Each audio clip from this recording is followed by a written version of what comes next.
Thank you all for joining us here at I-80 Sports, where today we are talking some NHL playoff hopefuls. Who's sitting on the bubble right now? Who's going to make the cut? And who's just going to fall short? Guys, as always, thank you for joining us here again at I-80 Sports.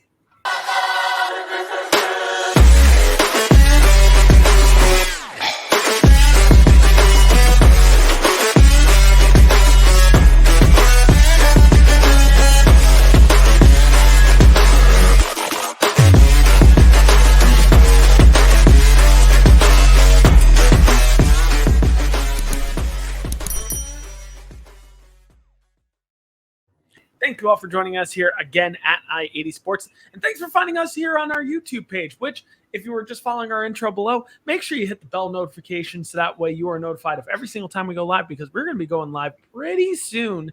So you don't want to miss that at all. Plus, you want to make sure that you hit subscribe so that way you don't miss any of the action coming up. And while you're here, drop a like and comment down below with your thoughts from this video. We want you guys to put a conversation down below. Only way you can do that, drop a comment, say hello. We'll say hello back. And you can also find our content on our website, i80sports.com. Not only can you find our NHL content there, but you can also find our NFL, MLS, NCAA football, NBA, and wrestling content there as well. While you're there, hit the shop, get yourself a t-shirt as low as $8. And if you're on Twitter, make sure you follow us down below at I80_SportsNHL. And if you follow us already, thank you all so much, because we greatly value all of your support. Without you guys, we can't do this on a weekly basis. I'm Brian. He's Tom. Tom, how are you doing today? Doing well. Here we are. It's sort of a little more of a quiet week. Still some news, nothing groundbreaking, but a quiet week. And here we are, the foundation's in place for playoffs. One of the best times of the year. It is a fantastic time of the year. Well, I mean, for me, being a New Jersey Devils fan, maybe not the greatest of times of year at the current moment, but you know what?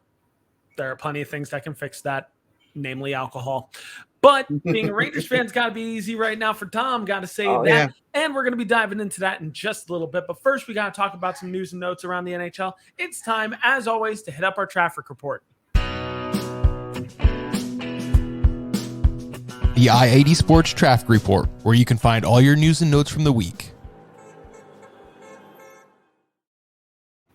All right, so we got some news to talk about, namely from last week. We were talking a little bit about the Frozen Four, and a national champion has been crowned in the NCAA. The University of Denver comes out on top, upsetting both the University of Michigan and Minnesota State for the win, for capturing a national championship.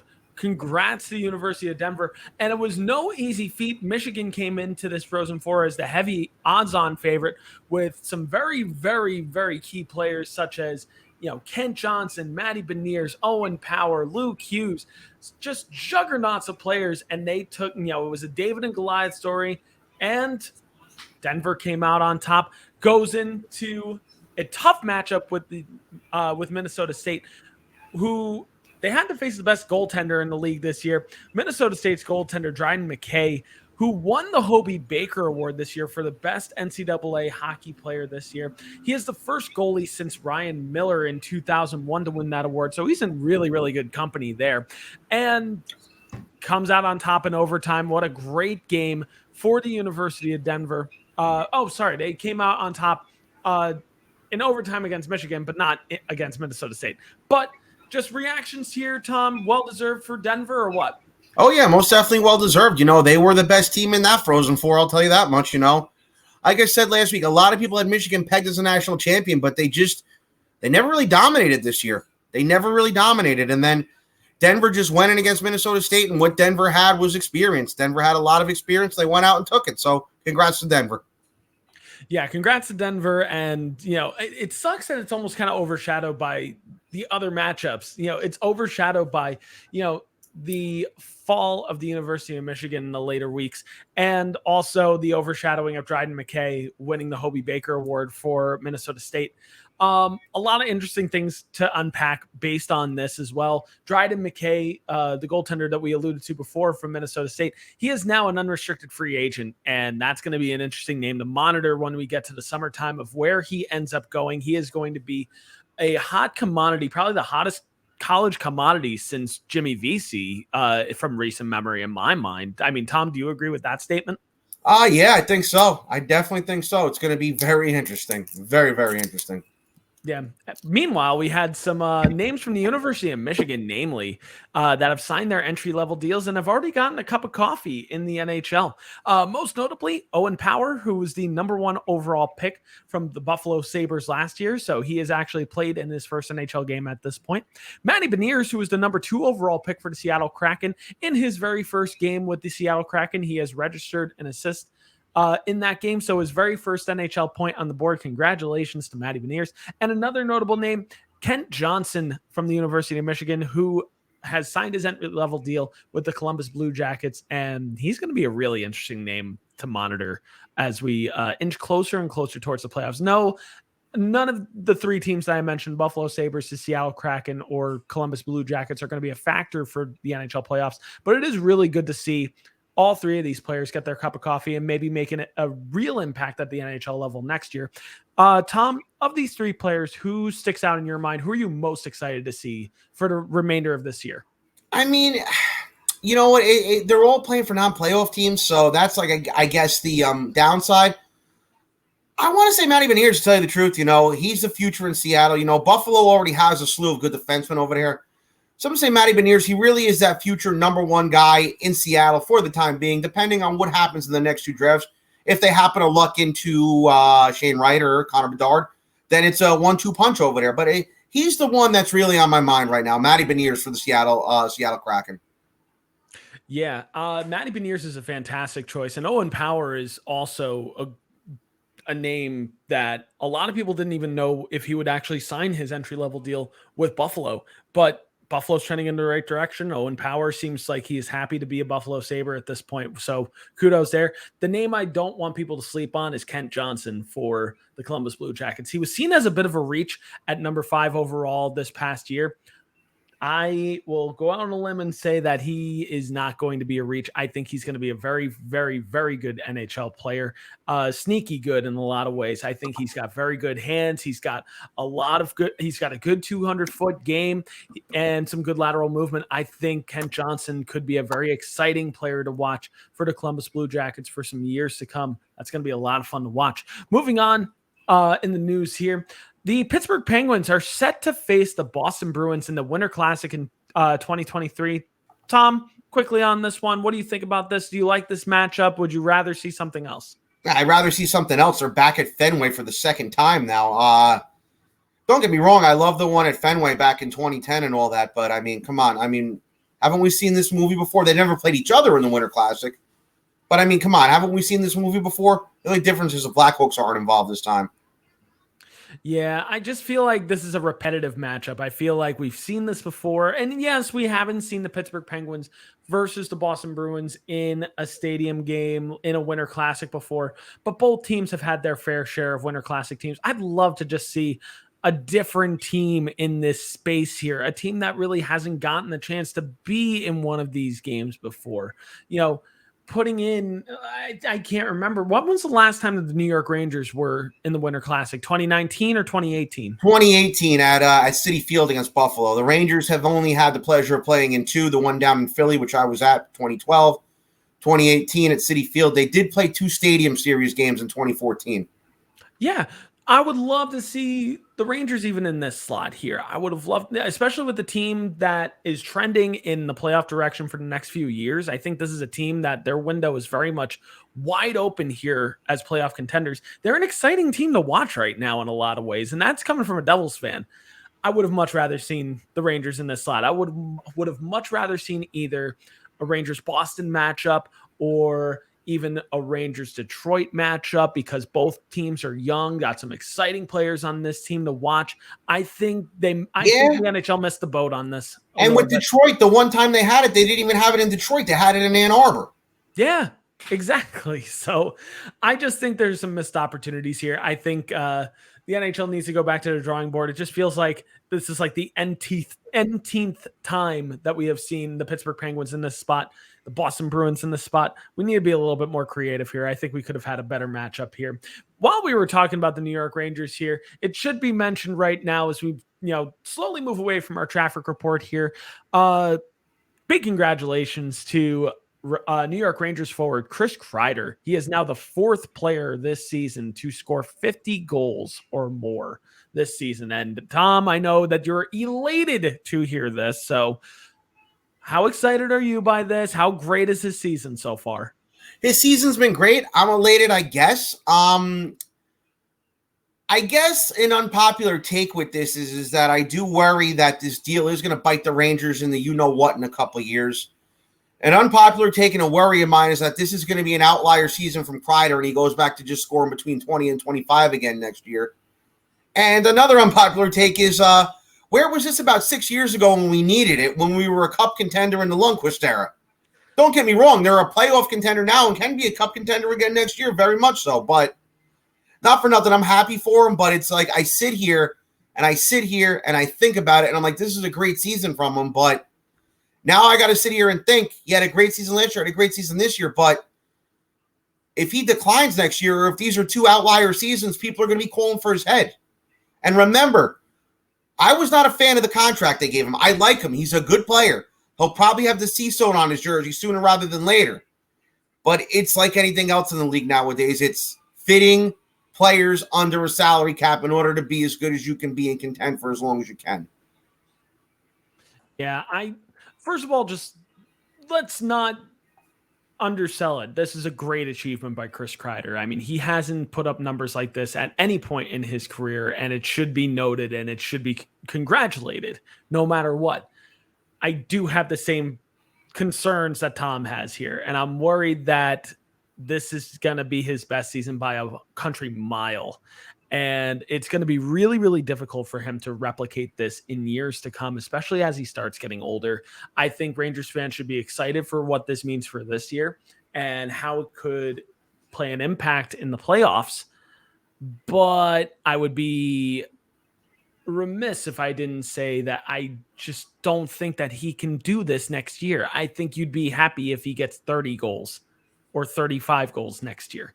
And I think you would be perfectly fine and dandy with that, so long as Artemi Panarin scores 100 points or more. But anyway, that's neither here nor there. I think Tom is just more so worried about Alexi Lafreniere actually making it into the lineup and coming back. But that's more for a different moment here. It's time, as always, as we get to this point in the show, time to pump the brakes.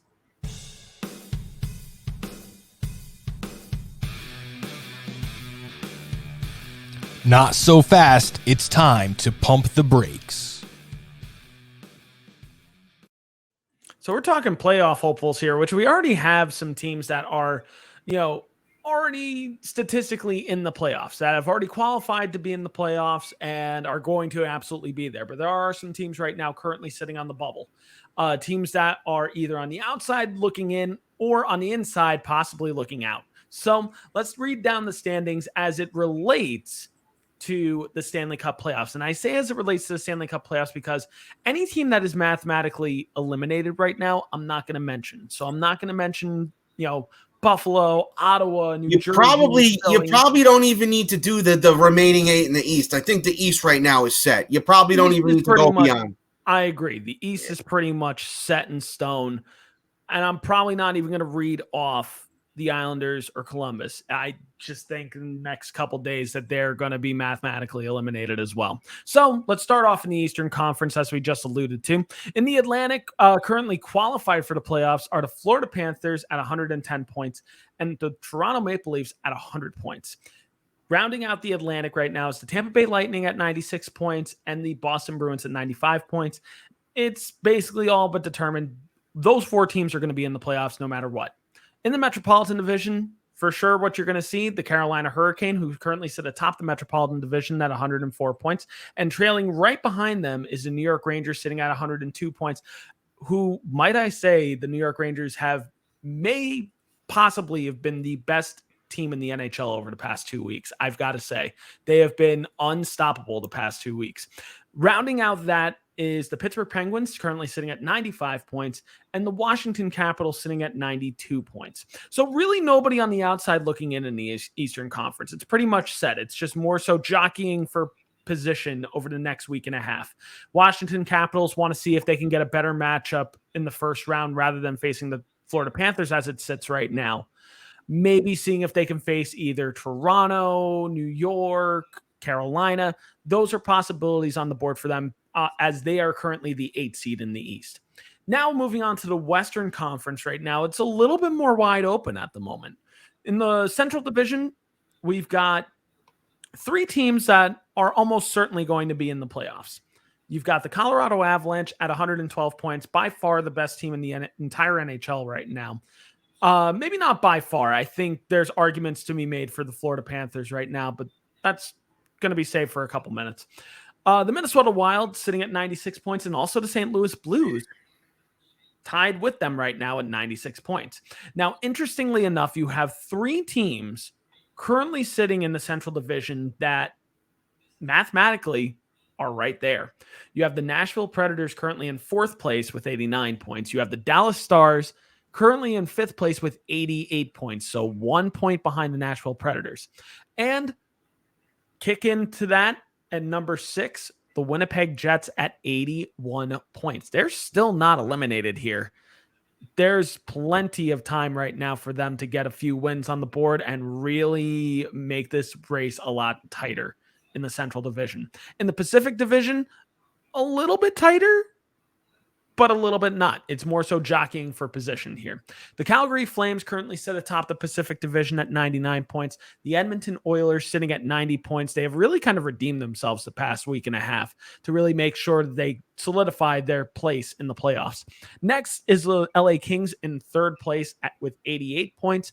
And the Vegas Golden Knights have been slowly redeeming themselves, or maybe just benefited from teams that are just really shooting themselves in the foot lately. The Golden Knights currently sit at 85 points in 4th place in the Pacific. Hot on their tail, though, is the Vancouver Canucks at 82 points. So 3 points behind the Vegas Golden Knights. So that being said, realistically speaking, you've got 2 or 3 playoff spots right now that are being contested at the moment. You've got realistically 3 spots that are heavily contested in the West. Let's start off on the easy route in the Eastern Conference first. Who's the best team in the East right now? Who do you think lands the number 1 seed here, Tom? I think it's Florida's right now. I really do. It's hard for me to not say that. Right now, they're just they're far and away ahead of Carolina, a 6-point lead now with 9 games left. I think Florida is going to take the East in the regular season. When you get to the playoffs, the story might start getting told a little bit differently. But I do think they're going to lock down that number 1 spot. I don't think they're going to lock the President's Trophy down, no. But I think they're going to lock down the number 1 spot in the East, which in theory would guarantee them home ice in the first 3 rounds of the playoffs. Yeah, to me, it's the Florida Panthers in my mind.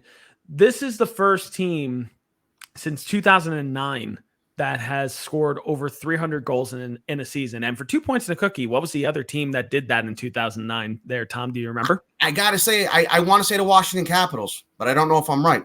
Yes, it was the Washington Capitals. But here's the thing. I see a lot of comparisons with Florida, with these Florida teams and those DC teams. They blew people out in the regular season. They would be on fire. Then they'd get into the playoffs, and whether it be round 1 or round 2, they'd hit the wall and they'd hit it hard. I'm not saying the same thing's going to happen for Florida, but if you look at Florida right now, they have no playoff series wins with this group. Yeah, and that's the wild card there for Florida, but I'm going to safely say that I think Florida is the team to beat right now in the Eastern Conference. I think that they're the team that a lot of people are going to be gunning for in the first round of the playoffs at the current moment. There's really no outside looking in here in the Eastern Conference of bubble teams, really, but the question I'm going to pose to you here is this, Tom. Do you think there's a legitimate possibility that the Washington Capitals, by regular season's end, that they're not sitting in 8th place, that maybe they're sitting higher? No, I don't think so. I think Boston's playing just as well as they are. Washington's been playing well, but I just think right now, It's a 3-point separation, but I mean, Boston's been playing pretty well too. So it's like, Boston's on a 2-game losing streak, yes, but I think the Bruins are going to figure it out as well. I still think it's going to be Boston 7, Washington 8. I just think Washington got themselves in too much trouble earlier in the season. Yeah, I think you make a really good point with Boston here. I think it's going to be really difficult for them to match Boston here. They've been a team that has been very consistent all season. The team that I think they could catch is the Pittsburgh Penguins, who are also sitting at the same point total.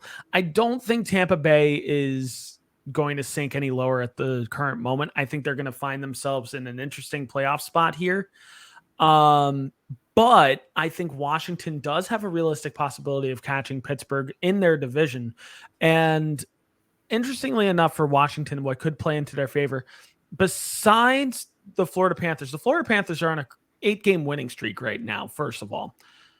Right behind them, though, in terms of winning streaks in the Eastern Conference, it's the Washington Capitals next with 4 straight wins. Washington's been hot the past few games. Let's see if that continues here for Washington. They're going to be an interesting team to watch to see if maybe they can land themselves in the 7th spot and maybe bump down the Pittsburgh Penguins or even the Boston Bruins. Maybe things could happen between now and then. Now in the Western Conference, let's talk about who we think is the best team in the league right now in the Western Conference. Who's the team to beat the West? Tom, why is it the Colorado Avalanche? Because they're miles ahead of everybody else. It's you know what it reminds me of in a weird way? Mm-hmm. Let's go back 20 years. Remember 20 years ago when Detroit loaded up and had everybody, Brett Hull, Luke Robitaille, Chris Chelios, you name them, they had them, Dominik Hasek.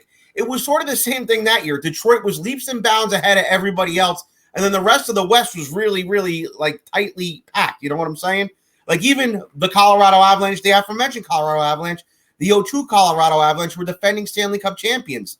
I think they only wound up finishing, 6 or 7 points above the team that was in 9th place in the West. So it was Detroit and then everybody else. Fast forward 20 years and here we are. It's Colorado and then everybody else. Yeah, I think Colorado is the clear team to beat here. I think they're the clear, number 1 in the Western Conference. There's no doubt in my mind. I'm going to play devil's advocate with 3 other teams realistically right now in the Western Conference. The 3 other teams that are almost certain to be in the playoffs. And I'm mentioning these 3 teams because of how they've been performing the past 2 weeks. Number 1 is the St. Louis Blues. They have been white hot the past 6 games. They have won in their last 10 games, they're 8-1-1. They have been tit for tat with the Colorado Avalanche the past 2 weeks. They have been very, very, very good. They've been scoring well, really not giving up goals lately. A really good goal differential as of late. The St. Louis Blues are certainly up there. And actually, when we talk about our players of the week, there's going to be 1 or 2 players from St. Louis I'm going to be mentioning this week just because of how hard they've been pushing these past few weeks. Minnesota is another team because since the acquisition of Marc-Andre Fleury, they have had the best goalie tandem in the entire NHL with Marc-Andre Fleury and Cam Talbot playing 1A and 1B in Minnesota, and also scoring at will. Kirill Kaprizov has been an absolute freak lately, and he's been one of the main reasons why Minnesota is going to find themselves in a very nice playoff position in the Western Conference. The other team I'm going to mention here is the Calgary Flames, and it's mostly because of the reemergence of Johnny Gaudreau. Johnny Hockey has just been playing so well as of late. 100-point season to him this season, and he doesn't look like he's stopping. He could actually be a potential Hart candidate at the end of the season with how he has been helping the Calgary Flames. And I'm just thinking Calgary could be a team that could be really interesting to watch come playoff time. Now, we've got some bubble teams to talk about here for the Western Conference, namely the Nashville Predators, the Dallas Stars, the Winnipeg Jets, the Vegas Golden Knights, and the Vancouver Canucks. All 5 teams I'm saying are on the bubble. You could consider the LA Kings also on the bubble at 88 points realistically, but I also feel like they're not going to fall off that hard towards the end. The one thing that doesn't help LA is that Drew Doughty is out for the remainder of this season. So that's going to be an interesting story to watch with LA. But let's talk about these bubble teams. Of the teams that I just mentioned, Tom, who do you think is the likeliest team that lands himself in the playoffs? I hate to say it because I contradict myself, but right now, I think that I hate to say it. I just think that Vancouver, too little, too late. Winnipeg just got themselves into a bad rut. I think Nashville and Dallas right now have that wild card nailed down. So it's really going to come down to that third spot in the Pacific between Vegas and Los Angeles. And right now, LA lost Drew Doughty, while Vegas is starting to get some of their guys back, like Mark Stone. So as much as I want to crucify Vegas, as much as I want to point the finger at them and say, hey, you loaded up and might not make it, to tell you the truth, right now, my brain, not my heart, my brain is telling me right now that Vegas might be the team that gets in. They might be. It all depends on what LA does too, because right now I think LA has a little more of a favorable schedule as well in comparison to the Knights. But Vegas, if they keep inserting players back in and they're finding ways to circumvent this LTIR and this salary cap stuff, they're making Tampa Bay look like choir boys and Buddhist monks right now last year in comparison to what they're doing this year. But it might very well be Vegas. Vancouver, I think, if they would have hired Boudreau earlier in the year, they'd probably be a more realistic threat right now. But I just don't think they're going to get in. And now I'm hearing Boudreau might even be on the hot seat there for doing a good job just because of the fact that he was the ownership hire and not a GM hire. But, yeah, I got to go with Vegas. Yeah, I think Vegas is a likely team that gets in. I think Nashville is also a very likely team that gets in as well. They've been playing just all season. They've been playing good hockey. I think Nashville is just as close to a sure thing on the bubble as you could possibly get at the moment. I think they're going to land themselves in there. How far they go is a bigger question, but I just think that they've been doing well enough to get themselves in there. To me, and this is going to be a controversial take, this is going to be a bit of a hot take, I don't see Dallas as a playoff team. I don't know what it is. I just don't see Dallas as a bona fide playoff team. They have done too much, in my mind, to shoot themselves in the foot. You look at their goal differential this year as well. It doesn't reflect a playoff team. Like, I'll give you this. The Minnesota Wild, for instance, as I kind of gushed over a little bit before, same with the St. Louis Blues. Goals for Minnesota and St. Louis are tied at 268, whereas goals allowed for Minnesota, 223, yeah, admittedly a little high. St. Louis, 209, about average, a little high. But they've scored far more goals than they have allowed. They have a goal differential plus upper 40s at the moment. For St. Louis, it's plus 59. For Minnesota, it's plus 45. For context of other bona fide playoff teams, they're all in the plus category. Dallas is not in the plus category. Vegas is plus 17, and they're on that bubble. Dallas is at -2. They have scored only 215 goals this year. They've allowed 217 past. So, in my mind, Dallas I don't think that this is a team that's earned it. This is not a team that I think is made to survive in the playoffs. I think they're going to be on the outside looking in. I don't believe in them as a playoff team. I think Nashville makes it in. I think Vegas ultimately makes it in as well.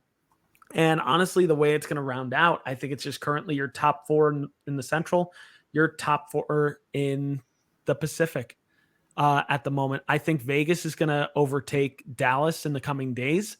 They've got Mark Stone back. They've got some key contributors coming back.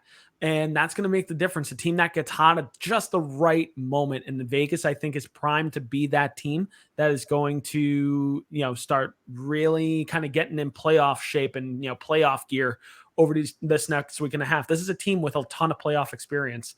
For such a young team, for a team that's only come in since 2017, this is a team that is primed for playoff contention. Dallas, I don't think is. And I just think Dallas is the outside looking in here. But as I've said before, guys, let us know down in the comment section below. Let me know if you think I'm crazy here with this one or if you agree with me. I'd love to hear from you guys in this one.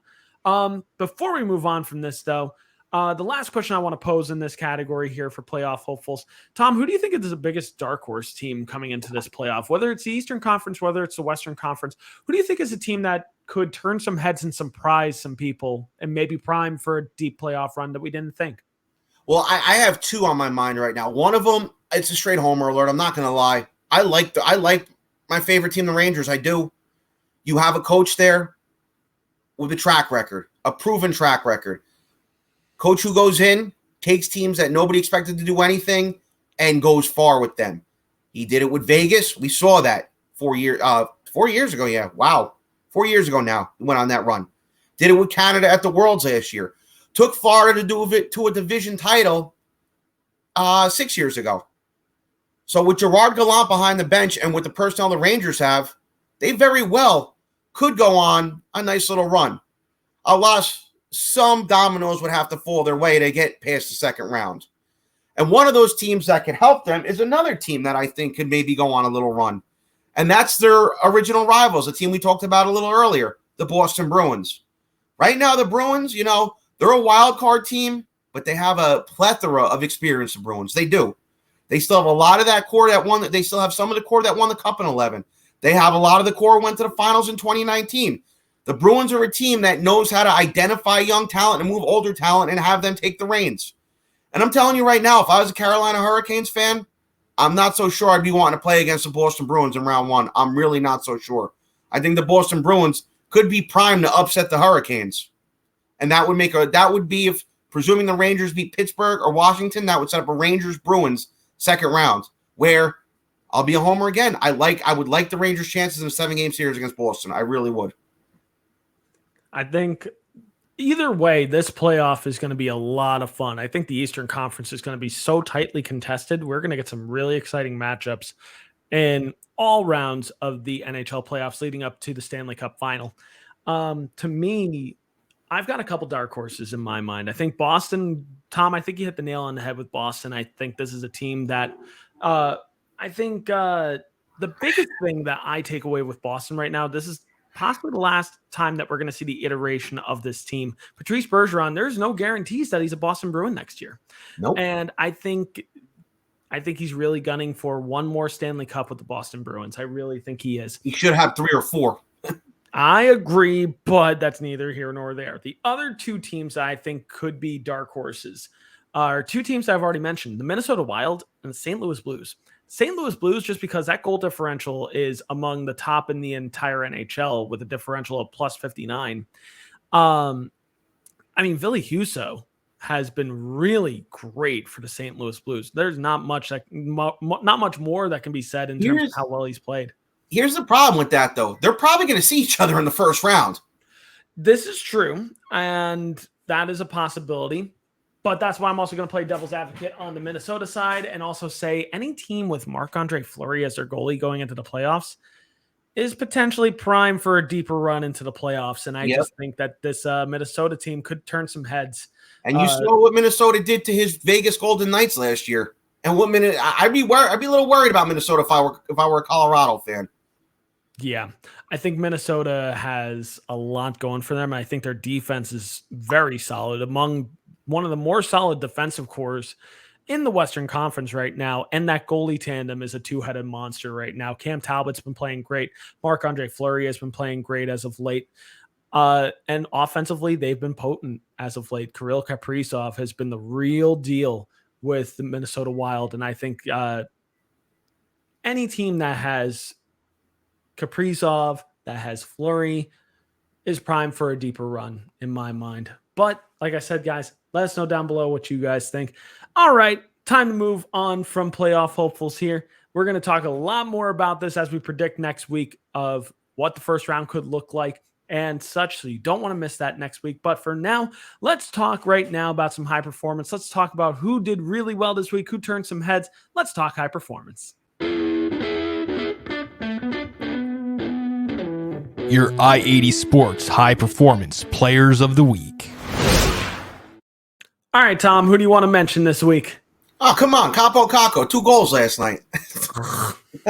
Yeah, do it over more games. No, Sorry, I liked a lot of what Austin Matthews did this week. He had in 4 games, let's just see right here, 7 goals in 4 games. Had himself a nice little run. He's chasing 60 goals. And I was listening to the XM station the other day, NHL Network Radio, and they were saying, even though he's so young, he may very well be the greatest Toronto Maple Leaf in history right now, over guys like Davey Keon and Ted Kennedy and the like. He might be the greatest Leaf ever. He might be the greatest American player ever. He might challenge Ovechkin for being the greatest goal scorer ever. But there's a lot that I like about him right now. And you know what? But now we're talking about playoffs, right? Now is his time to go into the playoffs and get the job done. It's his time and the Leafs' time to go in there and get the job done. One other one to mention as well, Jonathan Huberdeau. He's right neck and neck with Connor McDavid right now for that scoring title. Jonathan Huberdeau is somebody who I hope Alexis Lafreniere can become in a few years, you know. A lot of people are saying that, you know, they draw a lot of comparisons to each other. And Huberdeau really didn't start getting hot till, you know, he was into his early 20s, say 22, 23.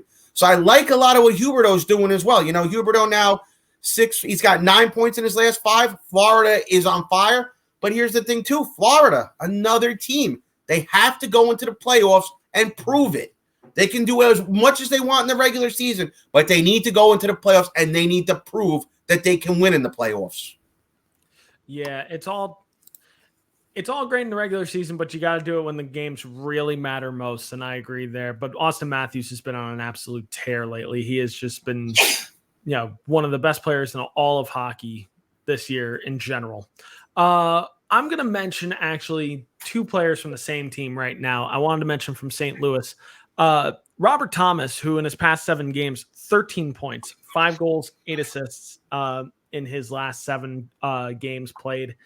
He has been one of the main reasons why St. Louis has been white hot lately. Robert Thomas has been playing great. Another name that I'll mention here from St. Louis, a familiar face for Tom here, Pavel Buchnevich. And 11 points in his last 7 games as well. He's been another reason why St. Louis has been on a tear as of late. I know Tom probably misses Buchnevich and I liked him. I liked him. Don't get me wrong, but I'm not one of those people who's, you know, coming after Chris Drury. I mean, there's a lot of stuff that Chris Drury has done that I didn't like, but I'm not coming after Chris Drury with a pitchfork for that one. It's just a reality of the NHL these days. It's a cap. The last 2 players I'm going to mention here, Nathan MacKinnon, 12 points in his last 6 games. Nathan MacKinnon has been playing so well. He was on fire last night. Like white hot lately. The last player I'm going to mention here, you know what? Only because Tom had to mention Capo Caco. Just because you mentioned him. I'm going to mention the guy who, you know, a lot of people say it was one of the more underwhelming draft picks. Nico Hischier of the New Jersey Devils, who's having a career year with the Devils this year, 57 points in 64 games. He has been playing some really good hockey as of late. In his past 5 games, he has 8 points in his last 5 games. He has been playing very, very well, and he's been one of the best face-off takers in the entire NHL as of late. He is up over 50% on face-offs right now in the NHL. He's been playing some great hockey as of late on a otherwise pretty bad Devils team, admittedly, but we're not going to talk about that. We're going to repress that. All right, so time to move on to the last segment of the day, the question of the day, which question of the day is this. Join in the comment section below if you feel compelled. But who's the toughest first round matchup right now? What team coming into the first round do you not want to see across from you? Tom, who's your pick and why? I'm going to reiterate what I said before. I'm going to say the Boston Bruins. If I was a Canes fan, I would be deeply worried if it is the Boston Bruins in the first round. I really would. Another team who's not in right now, who potentially could get in, Vegas Golden Knights. If I'm the Colorado Avalanche right now, I'm sitting there going, O-S-H. You fill in the other 2 words. We got to see these guys again. But at the end of the day, right, you want to win this thing, you got to prove you can win it. So you know what? And the first round now isn't the first round that it was back in, say, 1985 when you're Wayne Gretzky and the Edmonton Oilers, and you just get Vancouver or LA in the first round. You go out and smack them around for 3 or 4 games, and that's that. It's a mini vacation. Nowadays, the first round is where you really got to dig deep and you got to play hard. You really do. There's no givens in the first round. And I know you know this as a New Jersey Devils fan. All those years you guys would finish top of the East and be going home after round 1. You know, the first round is no joke anymore. Really isn't. So I'm going, 2 teams that wear black and gold, the Boston Bruins and Vegas Golden Knights. Well, you stole both of my picks there with Boston and Vegas, but I completely agree. If I'm Colorado, I don't want to see Vegas in the first round at all, just because of the damage and trauma that they have caused for the Colorado Avalanche the past couple of years. For Boston, I think a lot of teams are going to underestimate them and their ability, and people are going to forget they have one of the most potent lines in all of hockey, and then followed up by a second line that is deadly. And that potent line isn't even together anymore. They split them up, which I thought they should have been doing regardless. Yeah, it's true. And I don't want to see Boston either. The other team I don't want to say, I know I mentioned it before, but I'm going to just harp on it again. The Minnesota Wild. If I'm any team right now, I don't want to face Minnesota in that first round just because of the potential of what they could do in a potential deep playoff run. I think they're a team that a lot of teams are going to underestimate. I think this is a team that is primed for a really interesting run as we get into the playoffs here. See, yeah, but if I'm Colorado, I might want that matchup because if them and St. Louis are so evenly matched, if it's a 7-game bloodbath, and you don't have Vegas and you get out of that first round quickly, you're sitting there, you're waiting for a battered opponent. In a way, that might work in Colorado's favor if them two play each other. And remember, Colorado has St. Louis's number. Minnesota, it's a story that we don't know right now with Colorado. But yeah, that's going to be an interesting first round matchup. But it's a shame that those two are going to have to play each other in the first round potentially. It's all going to be crazy, and we're rounding out the regular season here, and you don't want to miss a second of the action. So if you don't want to miss a second of the action, it's time to round out this show right now. So you want to make sure that you're subscribed to our channel if you're not already, and if you're not, subscribe. What do you got to lose? It's totally free, but your money back if you decide that you want to unsubscribe later, even though Except you didn't spend any. Except you didn't spend any. We're not going to pay you anyway. We've got your money. But hit subscribe, hit the bell notification so that way you know when we go live, which we are definitely going to be going live as we get closer to the NHL playoffs and beyond. So you don't want to miss that whatsoever. And join in on the conversation below. Comment down below with your thoughts from this video and drop a like if you like what we're doing. And you can also check out our content on our website, i80sports.com, for not only our NHL content, but our NFL, MLS, NCAA football, and wrestling content and NBA content there as well. While you're there, get yourself a t-shirt as low as $8 in our shop. And if you're on Twitter, make sure you follow us down below at i80_sportsNHL. And if you follow us already, thank you all so much for all of your support. Without you guys, can't do this on a weekly basis. But let's keep watching hockey. The regular season is winding down here, and we've got some predictions next week. So you don't want to miss that. But for now, I'm Brian. He's Tom. This has been yet another episode of NHL on i80 Sports.